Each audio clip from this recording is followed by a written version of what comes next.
There's something deeply ironic happening in fields across the farming world.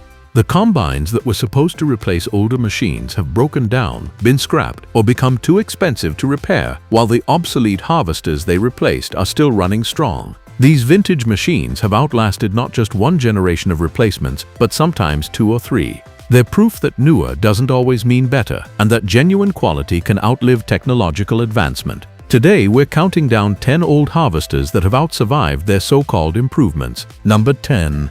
John Deere 95 Combine. Let's start with a machine that many farmers thought would be replaced and forgotten by the 1990s. The John Deere 95, produced from 1965 to 1972, was a pull-type combine that represented the transition from old to new harvesting technology. Today, over 50 years later, many 95s are still working while the self-propelled machines that replaced them have long since been scrapped. The 95 featured a simple but effective cylinder and walker design powered by a John Deere diesel engine. The beauty of this machine was its mechanical simplicity. There were no electronic controls, no computerized systems, no complex hydraulics, just straightforward mechanical engineering that farmers could understand, maintain, and repair themselves. What makes the 95 remarkable is its durability. The frame was built from heavy steel that could withstand decades of use. The cylinder was massively constructed with components that could be serviced or replaced. The walkers were simple but effective, and when they eventually wore, they could be rebuilt. The cleaning shoe used basic mechanical principles that didn't require constant adjustment or electronic monitoring. The 95's greatest advantage was its simplicity. When something broke, and with farm equipment something eventually always breaks, farmers could fix it themselves or with help from a local mechanic. There was no need for dealership technicians with diagnostic computers. The machine could be completely disassembled, rebuilt, and put back into service with basic tools and mechanical knowledge. Many farmers who purchased self-propelled combines in the 1980s and 1990s to replace their 95s discovered an uncomfortable truth. The new machines were faster and more comfortable, but they were also vastly more complex and expensive to maintain. When major components failed, the repair bills were astronomical. Meanwhile, the old 95 sitting in the back of the shed could be brought back to life for a fraction of the cost. Today, 95 combines are experiencing a resurgence. Small-scale farmers and those working with specialty crops appreciate the machine's simplicity and low operating costs. Custom harvesters sometimes keep a 95 as a backup machine, knowing it will start and run when needed. The combine that was supposed to be obsolete decades ago is proving that simplicity and durability have timeless value. Number 9. International Harvester 403 Combine. At number 9, we have another combine that refused to die despite multiple generations of improvements attempting to replace it. The International Harvester 403, produced in the 1960s and early 1970s, was a self-propelled combine that embodied IH's philosophy of building machines that farmers could actually own and maintain. The 403 featured an IH diesel engine that was known for reliability and longevity. The engine was conservatively rated and built with heavy-duty components throughout. These power plants were designed to run at maximum load all day during harvest season and continue doing so for decades. Many 403s are still running with their original engines, rebuilt multiple times but fundamentally unchanged. The threshing system was straightforward and effective. The cylinder and concave design had been refined over many years, and IH got the configuration right. The walkers were robust and did their job of separating grain from straw without requiring constant adjustment or babysitting. The cleaning system used basic sieves and fans that could be adjusted for different crops but didn't require electronic wizardry. What set the 403 apart was IH's commitment to serviceability. The combine was designed so that farmers could perform routine maintenance easily, and mechanics could access major components without excessive disassembly. The feeder house could be serviced, the cylinder could be inspected and adjusted, the walkers could be maintained, all with common tools and basic mechanical knowledge. The 403 outlived not just its immediate replacements, but also several subsequent generations of combines. Farmers who purchased IH's later models in the 1980s often found them less durable and more complex than the 403. The newer machines had more capacity and features, but they also had more things to break and were harder to repair. Many of those improved combines were scrapped long ago, while 403s continue working.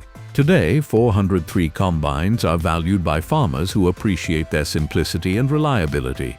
They're particularly popular for smaller operations where the machine's capacity is adequate and the low operating costs are attractive. The 403 proves that a well-designed, well-built combine can outlast multiple generations of technological advancement. Number 8. Massey Ferguson 510 Combine. The Massey Ferguson 510, produced from 1973 to 1981, was a mid-size combine that hit the sweet spot between capacity and reliability. This machine was designed during an era when Massey Ferguson understood what farmers needed: dependable equipment that could be maintained without constant dealership involvement. The 510 featured a Perkins diesel engine that was renowned for durability. Perkins built engines that ran reliably year after year with proper maintenance. The power plant in the 510 was conservatively rated, meaning it operated well within its capabilities. This under-stressed design philosophy translated directly to exceptional longevity. The threshing and separating system was well engineered and effective. The cylinder design provided good grain quality and high capacity for the machine's size. The walker system was robust and effective at separating grain from material other than grain. The cleaning shoe was straightforward and could be adjusted for various crop conditions without excessive fiddling. What made the 510 special was its practical design. Massey Ferguson built this combine to be used and maintained by real farmers working in real conditions. The service points were accessible, the major components could be reached for maintenance, and the overall design didn't rely on complex systems that would require specialized knowledge to service. The cab provided decent operator comfort for its era. While not luxurious by modern standards, it kept the weather out and provided reasonable visibility. The controls were mechanical and straightforward, allowing operators to adjust the machine for conditions without navigating electronic menus. This simplicity meant fewer things to break and easier troubleshooting when problems did arise. Many 510 have outlasted multiple generations of replacement machines. Farmers who purchased more modern Massey Ferguson combines in the 1990s and 2000s often found them less reliable and more expensive to maintain. The newer machines had more capacity and fancy features, but they also had electronics that failed, complex systems that required dealer service, and components that were expensive to replace. Today, 510 combines are still harvesting on farms where their combination of capacity and simplicity makes sense. These machines prove that mid-size combines don't need complexity to be effective. Straightforward mechanical design, quality components, and practical engineering can result in equipment that serves for generations. Number 7. Gleaner L2 Combine. At number 7, we have a combine that represented a different approach to harvesting technology. The Gleaner L2, produced from 1972 to 1978, was a rotary combine that used Gleaner's unique transverse rotor design. While unconventional, this design proved remarkably durable, and many L2s are still working long after their replacements have been retired. The L2 featured a transverse rotor system where the rotor ran across the width of the machine rather than front to back like conventional rotary designs. This approach provided excellent threshing and separation in a compact package. The system was mechanically simpler than conventional cylinder and walker designs, with fewer moving parts and less complexity overall. The engine was a straightforward diesel that provided adequate power for the machine's capacity. Gleaner didn't overcomplicate the power plant with excessive features or complex controls. The engine featured mechanical fuel injection and basic cooling systems that farmers could service and maintain without specialized training. What made the L2 remarkable was its maintainability. The transverse rotor design was actually easier to service than conventional systems. The rotor could be inspected and maintained without extensive disassembly. The grates and concaves were accessible and could be adjusted or replaced as needed. The cleaning system was straightforward and effective. The simplicity of the L2's design meant fewer things could break, and when components did wear or fail, they could usually be repaired rather than replaced. The rotor could be rebuilt, the drives could be serviced, and the entire machine could be kept running with reasonable maintenance. This serviceability allowed L2s to accumulate decades of service. Many farmers who purchased more modern Gleaner combines to replace their L2s discovered that newer wasn't necessarily better. The later models had more capacity and advanced features, but they also had more complexity and were more expensive to maintain. Some of those newer machines have already been retired while L2s continue harvesting. Today, L2 combines have a devoted following among farmers who appreciate their unique design and proven reliability. The machines are particularly popular for small to medium-sized operations, where the capacity is adequate and the low operating costs are attractive. The L2 proves that unconventional designs can be just as durable and sometimes more maintainable than traditional approaches. Number 6. John Deere 6620 Combine. Coming in at number 6 is a combine that many consider the finest conventional machine John Deere ever built. The 6620, produced from 1975 to 1982, was a large conventional combine that brought together capacity, reliability, and simplicity in a package that's proven nearly indestructible. The 6620 featured a John Deere diesel engine producing around 145 horsepower. This was substantial power for its era, and the engine was built to Deere's legendary standards. The power plant featured robust construction with cast iron components throughout. These engines regularly accumulated over 10,000 hours of operation with proper maintenance, and many went far beyond that. The threshing system used a conventional cylinder and walker design that had been refined over many years. This proven technology was reliable, effective, and straightforward to maintain. The cylinder was adjustable for different crops, the concaves could be configured for various conditions, and the walker system separated grain effectively without complex mechanisms. What really set the 6620 apart was its buildability. This combine was designed to be rebuilt when components wore out. The engine could be overhauled, the cylinder could be rebuilt, the walkers could be replaced, and the cleaning system could be serviced. The frame was robust enough to support multiple major rebuilds, meaning the combine could serve for decades rather than becoming obsolete. The grain handling system was simple and effective. The augers were straightforward mechanical drives without complex electronics.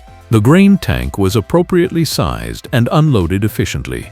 When components wore, they could be replaced individually rather than requiring complete system replacement. This maintainability kept 6620s working long after more complex machines failed. The cab provided good operator comfort and visibility. The controls were mechanical and straightforward, allowing operators to adjust the machine without electronic complexity. The overall environment was conducive to long harvest days without excessive operator fatigue. Many 6620s have outlasted multiple generations of replacement combines. Farmers who purchased rotary combines or more advanced conventional machines to replace their 6620s often found the newer machines less reliable and more expensive to operate. Electronic systems failed, complex mechanisms required dealer service, and repair costs escalated. Meanwhile, the old 6620 could be maintained and rebuilt economically. Today, 6620 combines command strong prices in the used market because farmers recognize their exceptional value. These machines can still harvest effectively in modern operations. They're reliable during critical harvest windows, and they can be maintained without excessive expense. The 6-20 proves that conventional combine technology was perfected before manufacturers started adding complexity. Number 5. Case IH 1680 Combine. At number 5, we have a rotary combine that established new standards for durability in its class. The Case IH 1680, introduced in 1977 and produced well into the 1980s, was an axial flow combine that brought together the best features of the IH and Case lineages. Many 1680s are still working, while newer Case IH combines have been retired. The 1680 featured the legendary axial flow rotor system that IH pioneered. This design used a single large rotor running the length of the machine to thresh and separate grain in one continuous process. The system was more efficient than conventional designs and, importantly, was mechanically simpler with fewer moving parts. The engine was a turbocharged diesel producing substantial horsepower. The power plant was conservatively rated and built with heavy-duty components throughout. These engines were designed for the demanding duty cycle of combine operation and could run at maximum load for extended periods. With proper maintenance, they provided decades of reliable service. What made the 1680 special was how Case IH engineered it for serviceability. The rotor was accessible for inspection and maintenance. The concaves could be adjusted or replaced without excessive disassembly. The drives and mechanical systems could be serviced by competent mechanics. This maintainability allowed 1680s to accumulate enormous numbers of operating hours. The hydraulic system was straightforward and reliable. It provided power for the header drive, reel, and other functions without complex electronic controls. When components eventually wore or failed, they could be rebuilt or replaced economically. This serviceability kept machines running long after electronics would have failed. The cab provided good operator comfort and visibility. The controls were logical and straightforward, allowing operators to adjust the machine for different crops and conditions. The overall design prioritized functionality over features, resulting in a machine that was effective and reliable. Many 1680s have outlasted their replacements. Farmers who purchased newer Case IH combines in the 1990s and 2000s sometimes found them less reliable and more expensive to maintain. The newer machines had advanced features and more capacity, but they also had complex electronics that failed and expensive components. Some of those newer combines have already been scrapped while 1680s continue harvesting. Today, 1680 combines are highly sought after in the used market. Farmers appreciate their proven reliability, straightforward maintenance requirements, and good capacity. The machines prove that the early axial flow design got the fundamentals right and that subsequent improvements often added complexity without proportional increases in reliability. Number 4. Allis-Chalmers Gleaner M2 Combine. The Gleaner M2, produced from 1967 to 1978, was a mid-sized conventional combine that embodied Allis-Chalmers' approach to practical, durable farm equipment. This machine has outlasted not just its immediate replacements, but also several subsequent generations of combines that were supposed to be superior. The M2 featured a straightforward diesel engine that provided adequate power without excessive complexity. The power plant was built with durability in mind, using robust components and conservative power ratings. These engines ran reliably year after year with basic maintenance, and when they eventually wore, they could be rebuilt economically. The threshing system used a conventional cylinder and walker design that was effective and maintainable. The cylinder was appropriately sized for the machine's capacity and could be adjusted for different crops. The walkers were robust and did their job without requiring constant attention. The cleaning system was straightforward and could be configured for various conditions. What set the M2 apart was its accessibility for maintenance and repair. Allis-Chalmers designed the combine so that farmers could perform routine service easily and mechanics could access major components without excessive difficulty. The service points were well positioned, the major assemblies could be reached for maintenance, and the overall design was logical and straightforward. The M2's simplicity was its greatest strength. There were no complex electronic systems to fail, no computerized controls to malfunction, no proprietary technology requiring dealer service. The machine was fundamentally mechanical, which meant farmers could understand it, maintain it, and repair it themselves or with help from local mechanics. Many M2s are still working decades after production ended. The machines have outlasted not just their immediate replacements, but also several subsequent generations of supposedly superior combines. Farmers who purchased more modern machines often found them less reliable and more expensive to operate. Electronic systems failed, complex mechanisms required specialized service, and repair costs escalated. Today, M2 combines have a devoted following among farmers who value simplicity and reliability. The machines are particularly popular for smaller operations and specialty crops where the capacity is adequate and the low operating costs are crucial. The M2 proves that mid-sized conventional combines reached a level of refinement in the 1960s and 1970s that later machines struggled to match. Number 3. International Harvester 91.5 Combine. At number 3, we have a combine that became legendary for its durability and simplicity. The International Harvester 91.5, produced in the 1970s, was a large conventional combine that brought IH's decades of experience building farm equipment together into one exceptional machine. The 91.5 featured an IH diesel engine that was built to legendary standards. The power plant was massively constructed with components designed for continuous operation under maximum load. These engines were conservative in their power ratings, meaning they operated well within their capabilities. This under-stress design philosophy translated directly to exceptional longevity. The threshing system was robust and effective. The cylinder was appropriately sized and could be adjusted for various crops. The concaves were well designed and provided good grain quality. The walker system was straightforward and effective at separating grain from material other than grain. The entire threshing and separating system was built to industrial standards. What made the 91.5 remarkable was IH's commitment to buildability.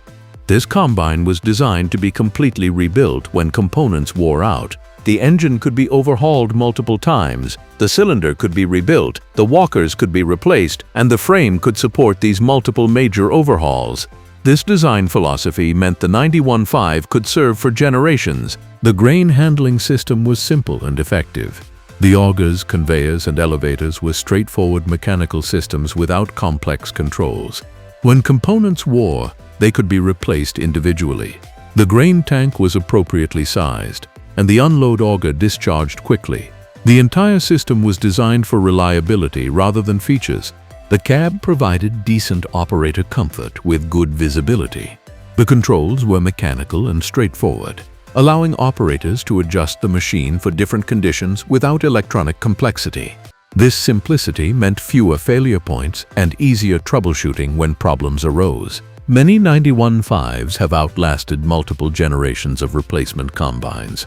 Farmers who purchased newer IH and later Case IH combines often found them less durable than the 91.5. The newer machines had more capacity and advanced features, but they also had more complexity and were more expensive to maintain. Some of those newer combines were retired decades ago, while 91.15s continue working. Today, 91.5 combines are treasured by farmers who appreciate exceptional durability and simplicity. These machines can still handle modern harvesting operations, they're reliable during critical harvest windows, and they can be maintained economically. The 91.5 represents IH's engineering excellence at its peak. Number 2. John Deere 7700 Combine. Coming in at number 2 is a combine that set durability standards that later machines struggled to match. The John Deere 7700, produced from 1972 to 1978, was a large conventional combine that brought together all of Deere's accumulated knowledge about building reliable harvesting equipment. The 7700 featured a John Deere diesel engine producing around 145 horsepower. This power plant was built to Deere's highest standards with cast iron construction throughout. The engine was conservatively rated and designed for continuous operation under maximum load. These engines regularly exceeded 15,000 hours before requiring major work, and many went far beyond that with proper maintenance. The threshing system represented the pinnacle of conventional combine technology. The cylinder and walker design had been refined over decades, and Deere got everything right. The cylinder size, speed range, and adjustability were optimal. The concaves were well designed and effective. The walkers were robust and separated grain efficiently. The cleaning system was straightforward and adjustable for various crops. What really set the 7700 apart was its exceptional build quality. Every component was built to last. The frame was massively constructed. The structural welding was to high standards, and all major assemblies were designed to handle decades of operation. The machine could be rebuilt multiple times, with the frame supporting successive overhauls of engines, cylinders, and other major components. The grain handling system was simple, effective, and durable. The augers were driven by straightforward mechanical systems. The grain tank was appropriately sized and well designed. The unload auger discharged efficiently. When components eventually wore, they could be replaced individually. The entire system was designed for long-term reliability. The cab provided good operator comfort and excellent visibility. The controls were mechanical and logically arranged. Operators could adjust the machine for different crops and conditions without complex electronic systems. This simplicity made the 7700 easy to operate effectively and reduced the likelihood of failures during critical harvest periods. Many 7700s have outlasted not just one but multiple generations of replacement combines. Farmers who purchased newer John Deere combines in the 1980s, 1990s, and even 2000s sometimes found them less reliable than the 7700. The newer machines had rotary systems, more capacity, and advanced features, but they also had complexity that reduced reliability and increased operating costs. Today, 7 combines are highly prized by farmers who understand their exceptional value. These machines can still harvest effectively in modern operations. They're reliable when reliability matters most during harvest, and they can be maintained and rebuilt economically, providing excellent long-term value. The 7 represents conventional combine technology at its absolute peak. Number 1. International Harvester 1440 Combine. And at number 1, we have the combine that perhaps best exemplifies the concept of outlasting replacements. The International Harvester 1440, produced from 1977 to 1985, was an early axial flow combine that has proven so durable and reliable that many are still working while multiple generations of supposedly superior combines have been scrapped. The 1440 featured the revolutionary axial flow rotor system that IH pioneered. This design used a single large rotor running the length of the machine to thresh and separate grain in one continuous process. The system was more efficient than conventional designs, gentler on grain, and importantly, mechanically simpler with fewer moving parts. The engine was a turbocharged diesel that provided ample power for the machine's capacity. IH built this power plant to their legendary durability standards. The engine was conservatively rated and designed for continuous operation under demanding conditions. With proper maintenance, these engines provided decades of reliable service and could be rebuilt multiple times. What made the 1440 truly exceptional was IH's engineering philosophy. They designed this combine to be owned and maintained by farmers. The rotor was accessible for inspection and maintenance. The concaves could be adjusted or replaced without excessive disassembly. The drives were straightforward and serviceable. The entire machine was designed to be maintained and rebuilt rather than being disposable. The hydraulic system was simple and reliable. It provided power for necessary functions without complex electronic controls. When components eventually wore, they could be rebuilt or replaced by any competent hydraulic shop. This serviceability meant the hydraulic system remained functional throughout the machine's long life. The cab provided reasonable operator comfort with good visibility. The controls were straightforward and mechanical, allowing operators to adjust the machine for different crops without electronic complexity. The overall design prioritized functionality and reliability over unnecessary features. The 1440's remarkable durability is proven by how many are still working today. These combines have outlasted the later IH models that replaced them. They've outlasted early Case IH combines that supposedly improved the design. In many cases, they've even outlasted some Case IH combines built in the 1990s and 2000s. The 1440 has literally outlived multiple generations of replacements. Today, 1440 combines are experiencing a resurgence in popularity. Farmers are recognizing that these machines offer exceptional value. They're capable of handling modern crops and yields, they're reliable during critical harvest periods, and they can be maintained without excessive expense. The used market prices for well-maintained 1440s reflect this recognition, with clean examples commanding premium prices. The 1440 proves that when manufacturers get the fundamental design right and prioritize durability over features, the results can last for generations. It represents IH's engineering excellence at its peak and demonstrates that the early axial flow design was so fundamentally sound that subsequent improvements often added complexity without proportional increases in reliability or longevity. So that's it for today. If you like this video, then please hit the like and subscribe button for more videos. Thanks for watching.